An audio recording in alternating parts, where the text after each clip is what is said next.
సాధారణంగా తుఫాన్లు వచ్చి వెళ్ళిపోయిన తర్వాత పరామర్శించడం వేరు. ఇది ఒకప్పుడు పరిపాలన, ఒకప్పుడు రాజకీయం. కానీ వచ్చి వెళ్ళిపోయిన తర్వాత పరామర్శించడం కదా, అసలు వచ్చినప్పుడే వాళ్ళకి అండగా ఉండాలి,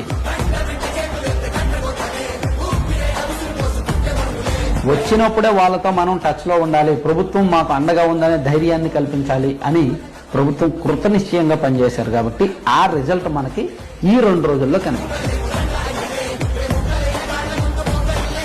అందుకే ఎక్కడా కూడా భారీ నష్టాలు అంటూ లేవు. అలా అలా అలా అక్కడక్కడ చిన్నపాటి ఘటనలు తప్ప ఎక్కడ భారీగా పెద్ద పెద్ద ప్రమాదాలు, పెద్ద పెద్ద నష్టాలు అయితే ఏమీ జరగలేదన్నమాట.